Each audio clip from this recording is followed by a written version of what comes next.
Hi, everyone. My name is Bruce Lasco, and I'm the Managing Director and Head of Human Resources at Landrum HR. I'd like to welcome you today to the strategic evolution of human resources.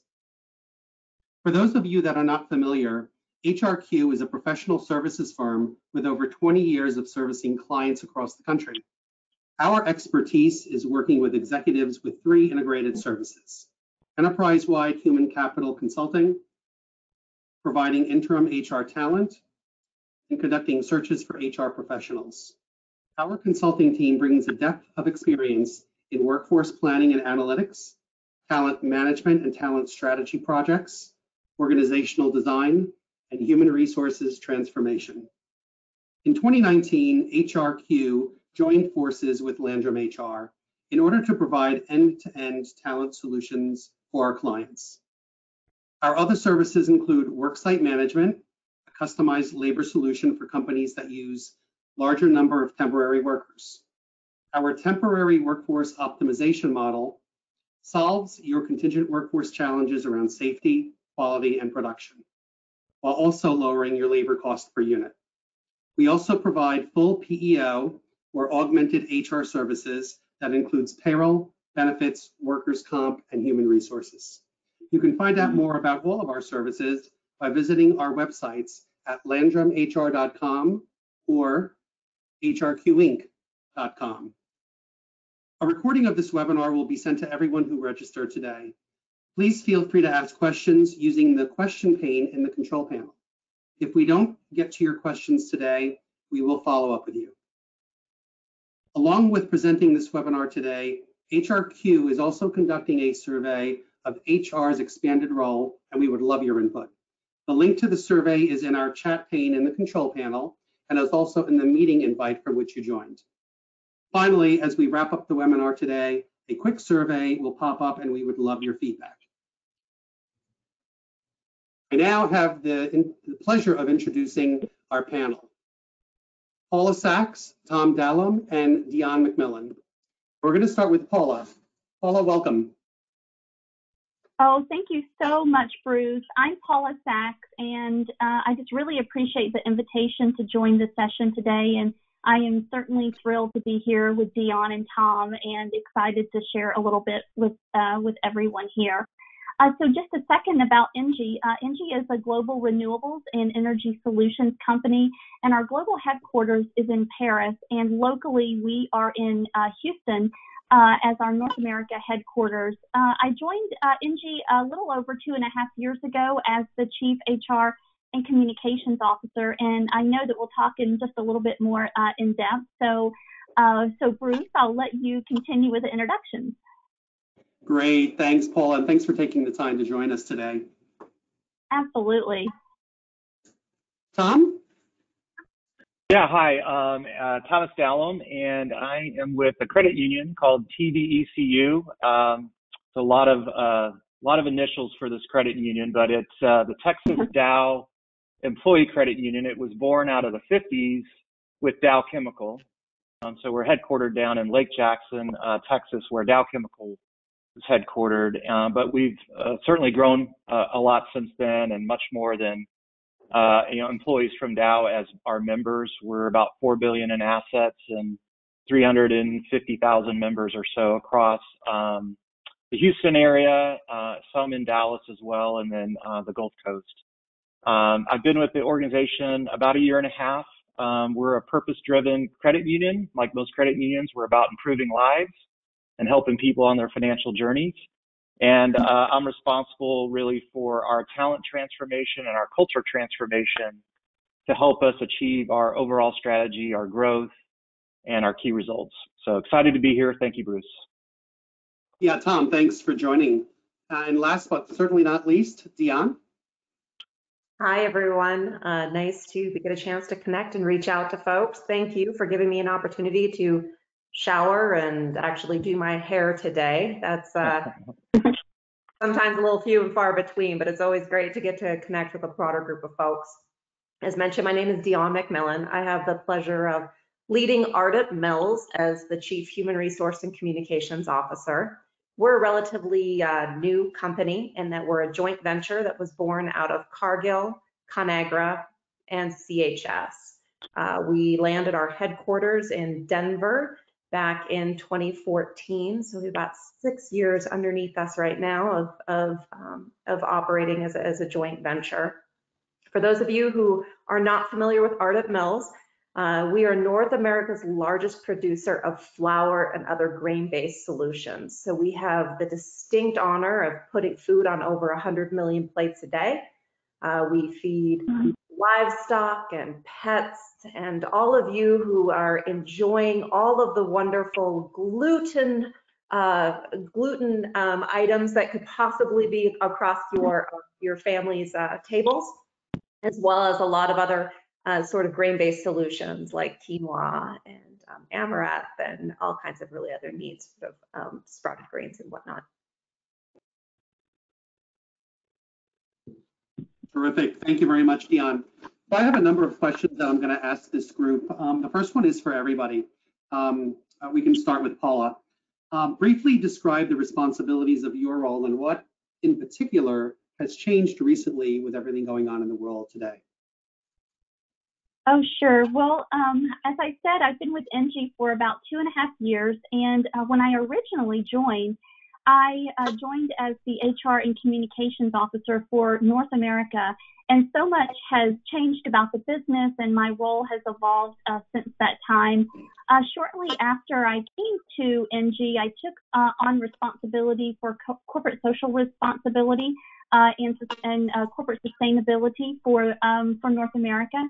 And then my role has just continued to evolve since that time, and now into much more of an enterprise-wide business functions role, where I have responsibility for marketing, real estate, and also M&A integration. And so what I'm so proud of is that now our team gets to proudly lead more enterprise-wide programs and overarching goals that really highly connect to all the things that we're doing around transforming, certainly around people and talent, and all things around culture.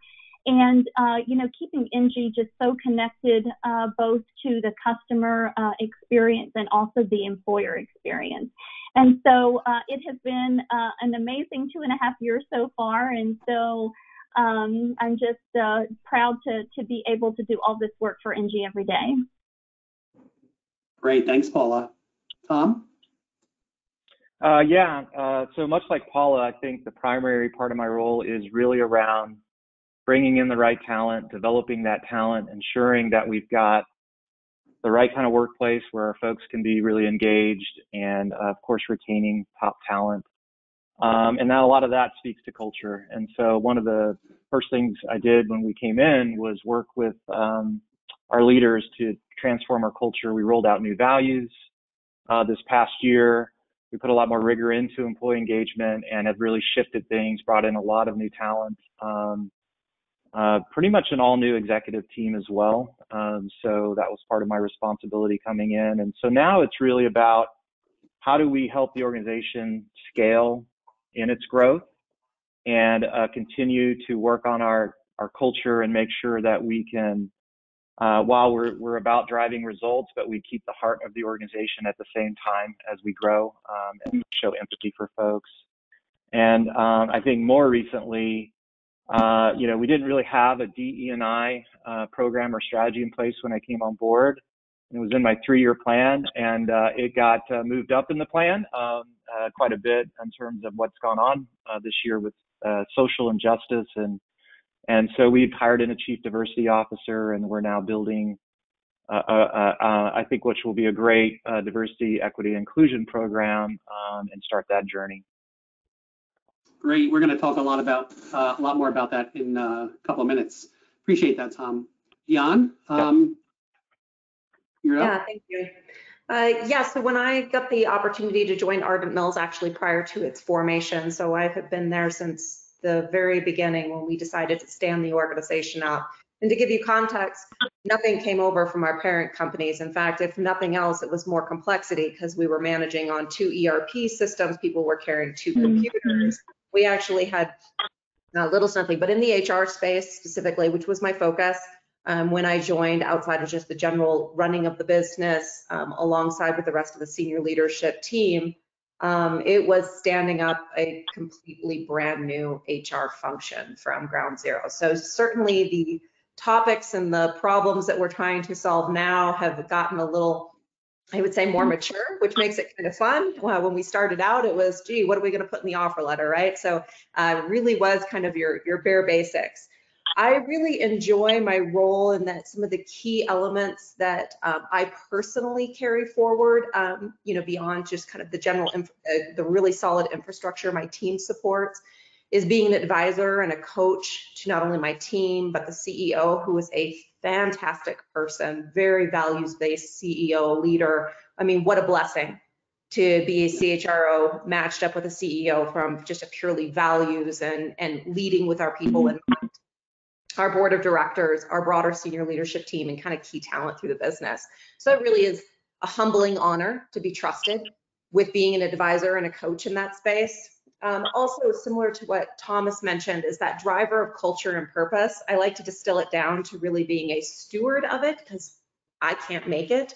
It's the choices everybody's making individually, but to steward that long and then even be the conscience. Right? So where are we falling short, and kind of being the broader conscience to the business around culture and purpose overall. High degree of change in everyone's business. So that change leadership, constantly evolving and actually being more viewed not as change, but more as how we operate, and just taking it and driving through and challenging the status quo.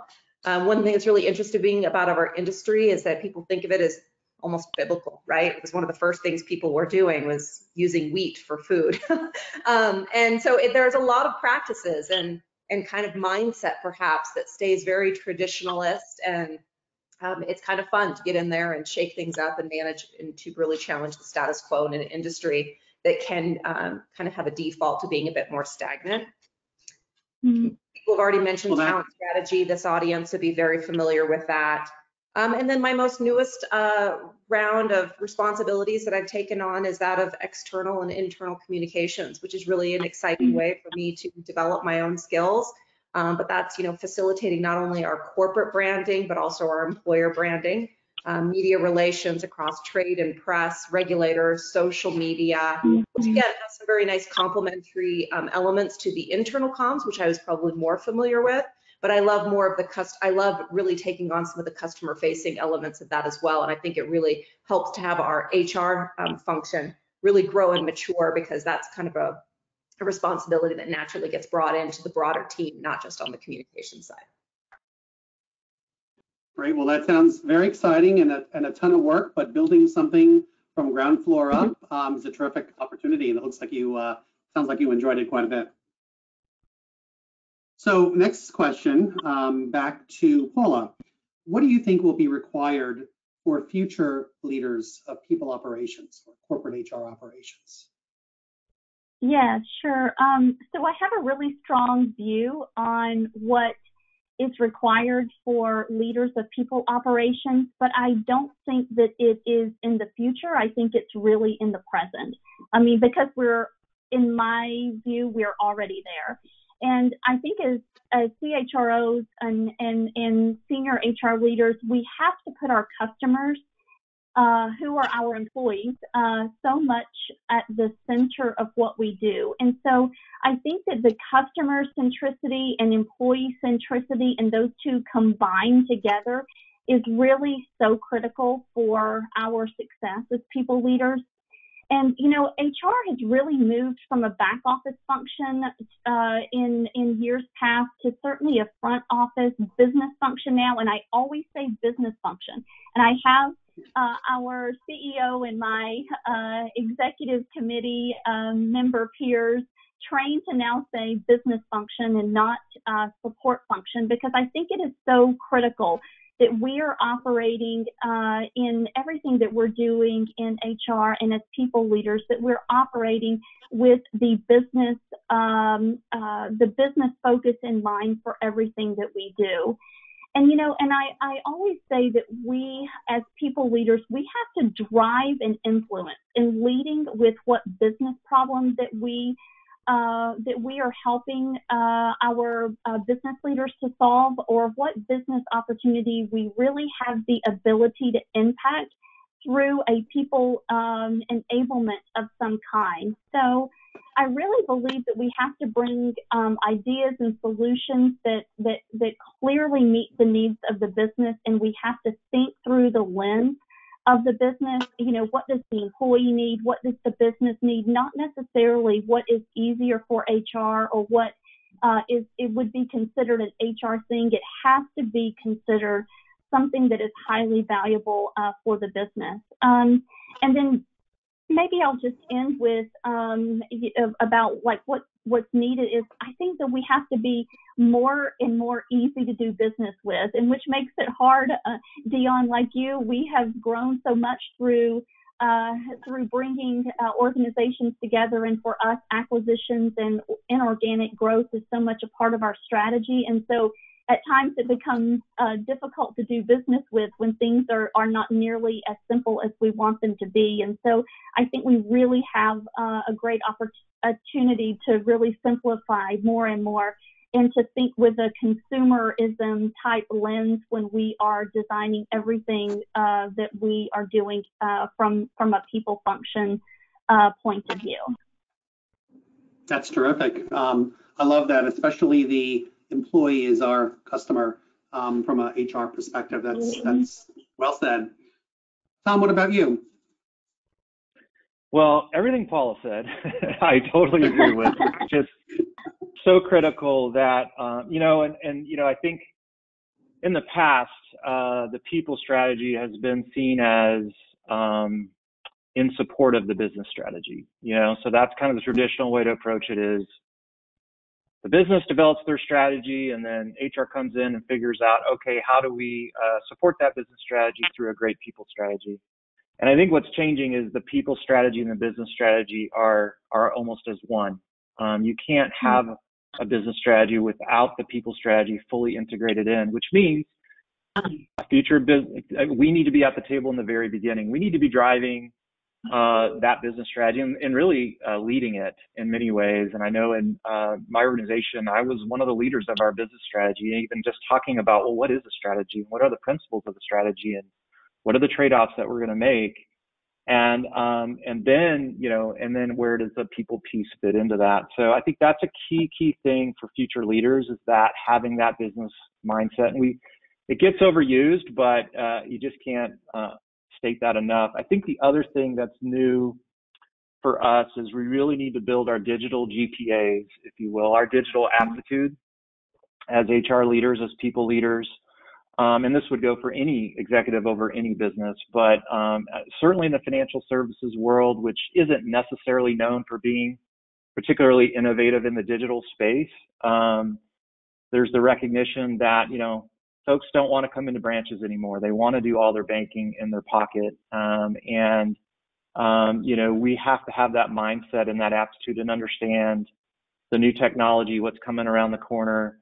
And that goes for creating a great employee experience as well. So it's the customer experience and understanding that, and then it's the internal employee experience and making sure that we can digitize HR in an effective way. The stuff that doesn't change is really that strong understanding of talent and culture. That never changes. That's just even more critical today, I think, because that's really what differentiates companies and what enables companies to get through these tough times. When you're in a crisis, when you're in a pandemic, it's the companies that have really strong cultures that are employee-centric, that take care of their folks, that are going to get through this with strength. And then that enables them to just really leap forward in terms of growth coming out of it. So that's what I think is important. Yeah, that's all great input. Thanks, Tom. Dion, it's going to be tough, but you got to follow two great responses. Yeah, it is. And I agree with everything that's stated here. So maybe I'll take just a slightly different tact. And I don't think it's one that's foreign to us. It's so funny when you've seen the evolution of, human resources as something that's very business critical. You went through a period of time where it was, the rule followers were here to just tell you what you can and can't do, or say no, or say yes. And then you took this violent swing over towards almost it's the Feely organization and, nothing really kind of ROI related to what the outcomes are. And then, as you get to see from, hear from great leaders like Paula and Thomas, is, clearly it's evolving into much more of a sweet spot. One of the things that I think for sure for people operations, if that's how we want to phrase it or look forward into the future, it really is just about humanizing the workplace. And again, I go back to being the steward or the conscience of how we show up as a business, kind of the practices, the policies, the mental models that we're introducing or continuing to reinforce in our organization. And people will say, that's perhaps part of your employee experience, but it's a whole nother thing to kind of change the kind of core of who your leaders and the kind of the tone they set and kind of the expectations of how we treat our team members and how they can, both contribute productively, but also have a greater sense of purpose within the work environment that we have. It is humanizing the work that we do and realizing that just amazing humans are helping us do the things that we have and that, in our case, right, feed millions of people every day. And what a really wonderful thing to make a connection to, but you can make those connections in any sort of business. And I really do see it's part of HR's role to make those connections and to build a higher degree of empathy as a core competence within the business that we have. Can we truly have an empathetic environment where we look at our team members and appreciate all of their contributions that they bring and start thinking about how do we organize our work so that way we capture and meet people where they're at, meet our team members where they're at. I'm going to give just a specific example. And again, I'll kind of go, it may only resonate with a fraction of the folks, but one of the things I inherited was 50% unionized workforce. So our organization is made predominantly of operations and manufacturing. Close to 90% of our workforce is working in the mills and just doing really beautiful blue collar, touching our product, making sure things go out the door every day. And 50% of those plants were unionized. And when we started sitting back and talking about our promise, which is kind of our employee value proposition, the promise that we extend to people who want to join us, the promise that we keep when they are part of the Ardent Mills family, I found some really kind of interesting practices that were more just kind of, this is how it's always been. So in a unionized environment, for example, heavy negotiation, we give something up, you give something up, it's kind of a tit for tat sort of thing. And the challenge with that is that sometimes we would just get caught up in all of the negotiation, we would lose sight of what the business really needs. So as an example, we had a facility that actually did not give time off for the first year of employment. You got an attendance point if you took a day off. So it wasn't that it was bad that you took a day off, but we're gonna kind of beat you with a stick and say you got a demerit because you're gonna take a time off. And we couldn't hire people. It was costing our business money. And yet it was positioned, well, if we give that up, then they need to give us something. And I'm like, no. Crap. Like let's just give it up because it actually makes zero sense in our business. I don't need anything for it. I want people to have time off in their first year. I can hire people, I can retain people. This is just logical business sense. We've done that in spades. That's just one example of just where we've tried to kind of change the model of just even how we show up and say that we want to handle with our employees. I'm proud to say in 6 years, we've had 4 decertifications. Quite frankly, for those of you in HR who have any familiarity with unionization, you're lucky to see 1 in your career. And we've had the great privilege of facilitating 4 now with 2 more that were on the docket. So it's just having empathy, thinking about how to look at your business differently and reframe that whole employment relationship in a way that really is, quite frankly, I'm going to be bold enough to say, more loving. Sure. Hey, that's a fantastic response, and I love everything you said. We're going to change it up just a bit, and I'm going to do targeted questions, and I'm going to start with Paula. Paula, what enterprise-wide initiatives have you or your team been responsible that have had a significant impact on your business in the past few years? Can you talk about that? Yeah, sure. So a great example that I can share is our enterprise-wide initiative around corporate social responsibility. And so just a year and a half ago, this function didn't even exist in North America, and it has really just grown from scratch over that period of time. So when my CEO asked me to take on responsibility for sustainability and corporate social responsibility, I really had no idea what I was saying yes to. So we just dived in and worked on our strategy and actions for about a year, and then we published our first ever external sustainability report that was focused on our carbon reduction actions, our results like measuring our carbon footprint, what we were doing towards decarbonization for customers, the sustainability of suppliers, the engagement with society, how we were incorporating corporate responsibility actions into our people actions, all of those kind of initiatives. And so it has grown so much since that time, where now we have involvement from the entire organization into our CSR commitments and our CSR committee, which is touching every single business line within ENGIE North America and every single function. And really, it is just such an enterprise-wide effort to be able to make progress every day, both corporate progress internally, and also thinking about how this is going to benefit our customers. And so all over North America, we are having employees who are contributing to this really collective effort. And so we're focused on people and planet and profit in all of our actions, and all of these things are just making huge impacts on the business. So I just think it's a really great enterprise-wide initiative. It involves so much around our people.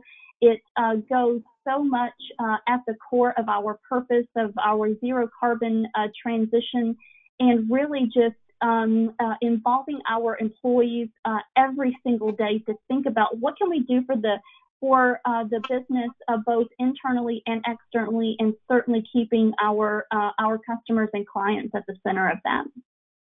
Great. Paula, we got a question from one of our listeners. What is an example of being easier to do business with? Can you speak about that? Oh my gosh. Yeah, so I can talk about being easier to do business with.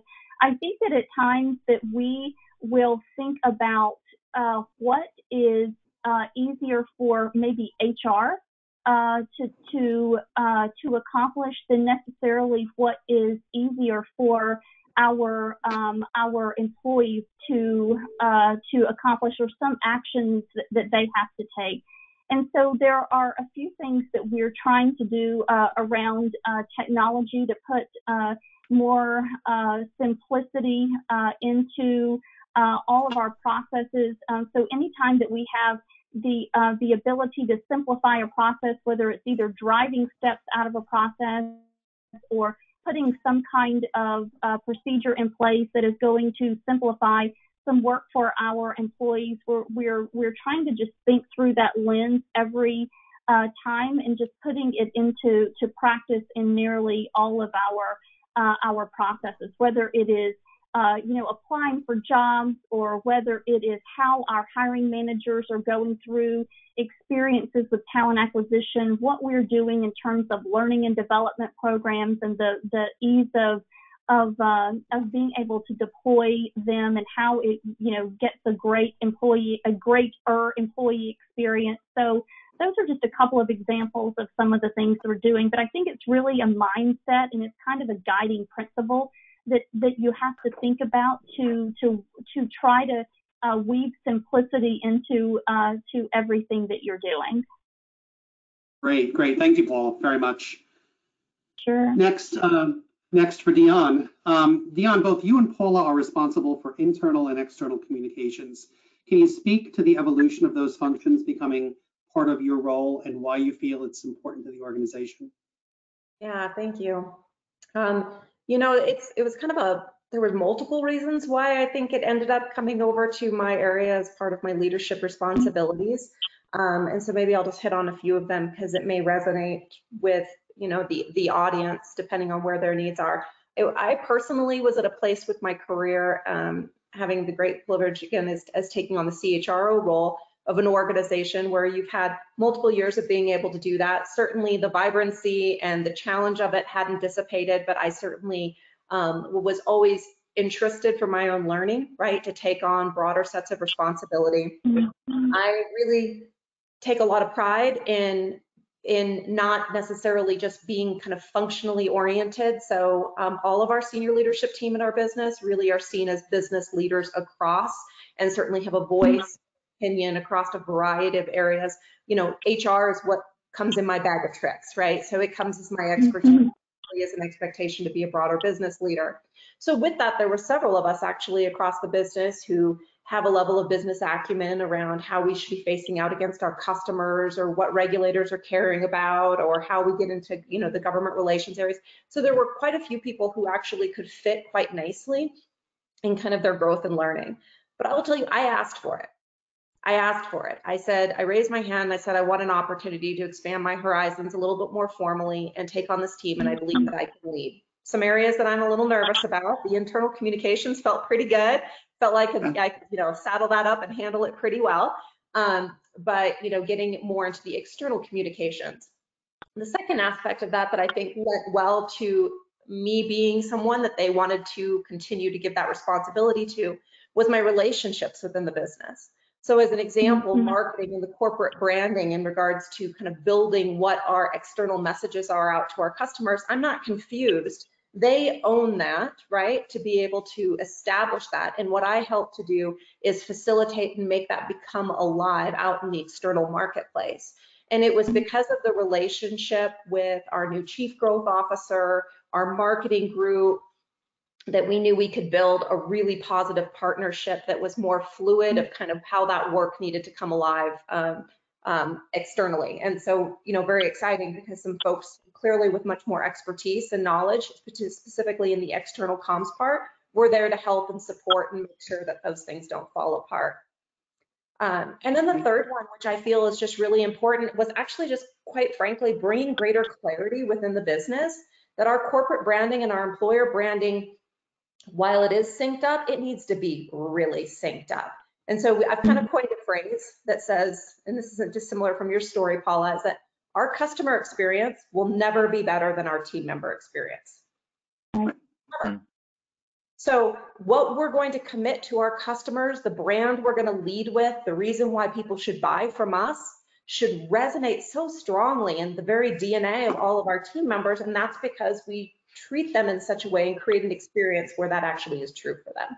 And so I think I can bring a perspective to that element, which sometimes can kind of have a divergence, right? How we show up with the customer and what we say we can do and the commitments we can make may not be felt by the very people who are delivering it on the front line, the packaging floor from that mill when they're actually going to deliver that product. And so the closer and obviously more united we can make those things, the more successful that we'll be with regards to our brand overall.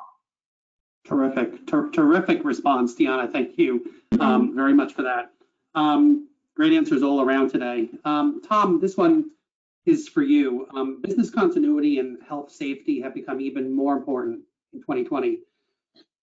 In Houston and along the Gulf Coast, you're also in hurricane season. Since Hurricane Harvey hit Houston in 2017, what lessons learned do you have that gave you a leg up in preparing for COVID? Yeah, such a timely question. It was funny. I'll tell a funny story. We have an incident response team. So that's one thing I would tell you is you need to have a structured group of individuals on your and form an incident response team. And so we had in 1 week 4 different IRT meetings, one around the pandemic, one around addressing the concern in the news around the injustice, and one around a hurricane that was coming. And so then the joke was, well, what's next? The zombie apocalypse? Do we need a zombie IRT too? What's coming next? So it can be a little bit consuming, especially this year. But I would say that, so have an IRT, have an instant response team. The other thing we learned is, and I think our mantra I like, and we've heard a theme through this, is that, you know, there's this idea of it's not either or, it's and. And so our mantra is, you know, we need to protect our employees, protect our, in our case, members, our customers, our members, and protect our organization. And it's not protect our employees, not our organization, or protect our members, not our employees, but we need to make decisions that look out for all three of those stakeholders. So that's our mantra. And, you know, have a plan and practice the plan and know that it'll never go according to plan. But the more you have a plan and practice that plan, the more you'll be able to pivot and shift quickly, because you know that that's going to just be the case. And so just be ready to do that. Another thing we've learned along the way, what you don't want to do is scramble at the last minute to determine, well, which of our roles are essential or critical that we need to evacuate or needs to come into the office, whatever the particular issue is. Identify that ahead of time, so that, and have that in your HR system identified so that you can keep tabs on that and know who needs to stay, who needs to go, what needs to happen. And then I think it's also really critical to communicate and collaborate frequently throughout the crisis.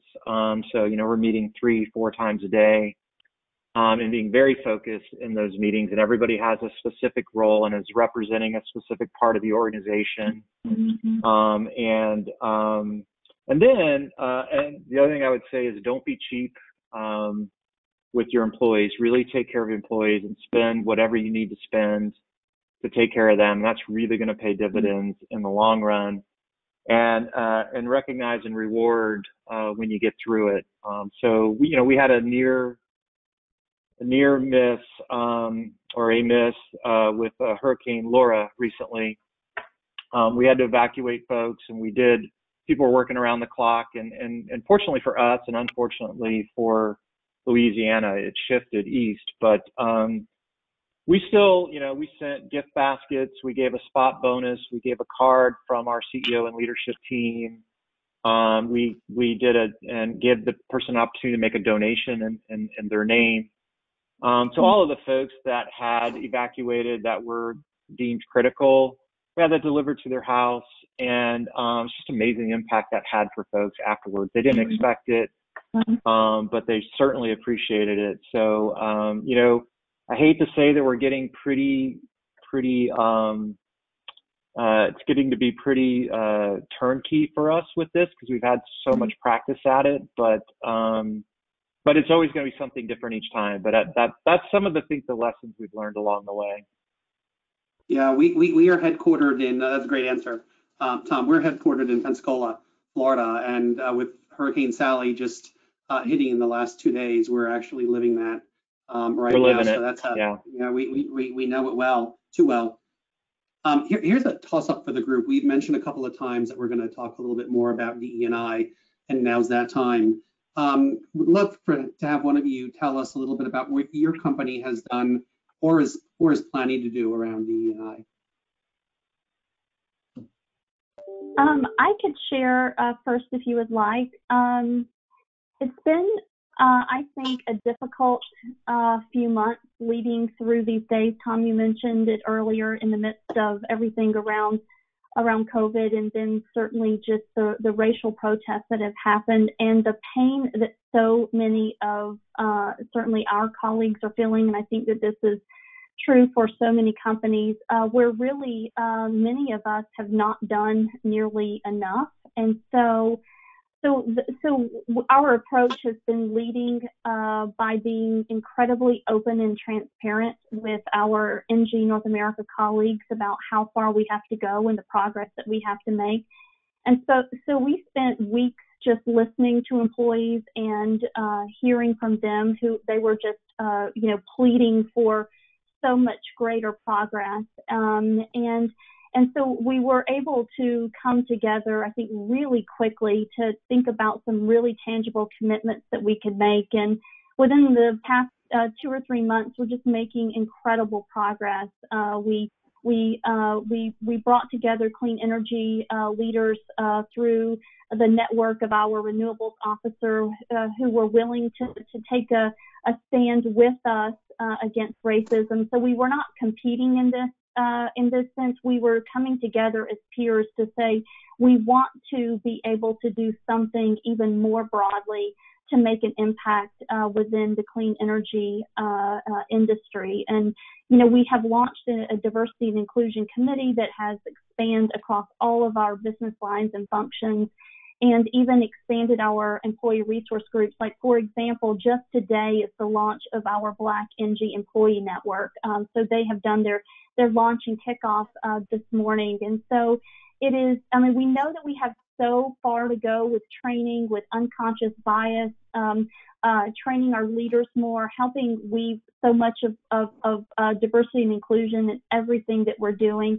But I think really what's been valuable for us is just we've been very upfront about it and working with employees directly and being able to listen to their ideas and input and then think about how we can immediately make really great progress. And so in a few short months, it's come a long way.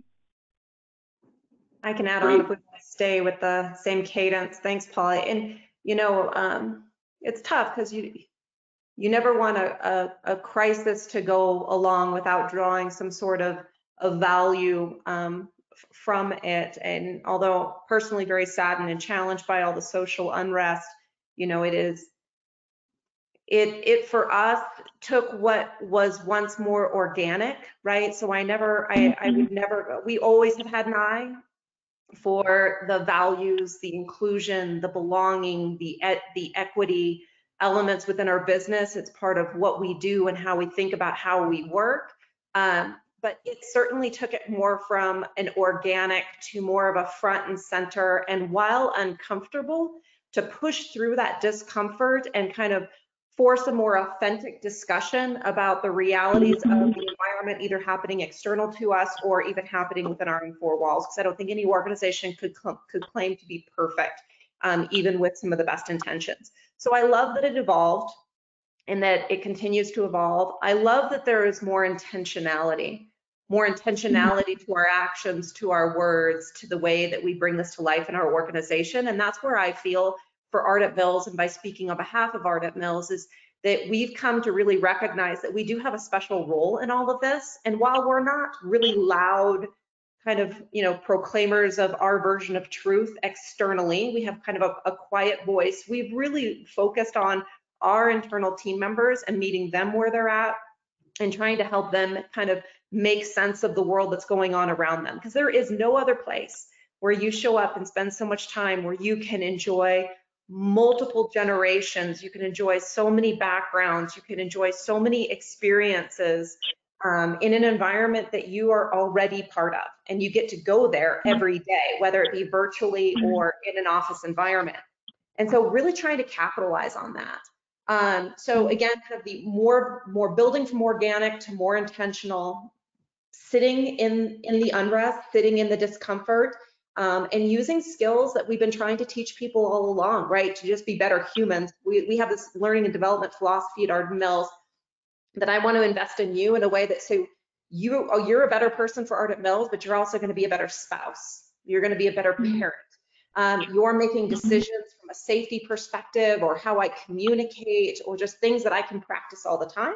Because I firmly believe you're going to do it a heck of a lot better when you show up at work if you're actually trying to practice these things in your day-to-day life, and you're not just flipping a switch and doing something different when you show up at work.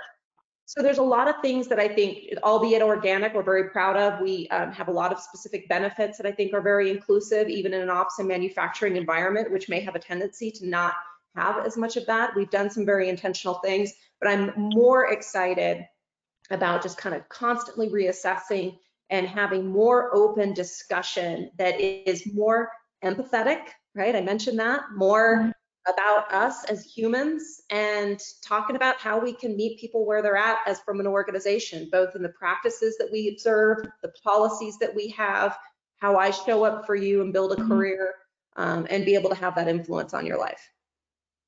Thank you, Dion. We have time for one more question. We're approaching our 45-minute mark. in the next few years, what else do you believe will or should change with respect to the chief HR officer or chief people officer and HR function? And do you think a name change is a good idea? And I'll just toss that up to anyone who wants to take it. I don't want to change the name. Well, so I love the name Chief People Officer, and I don't want to change it.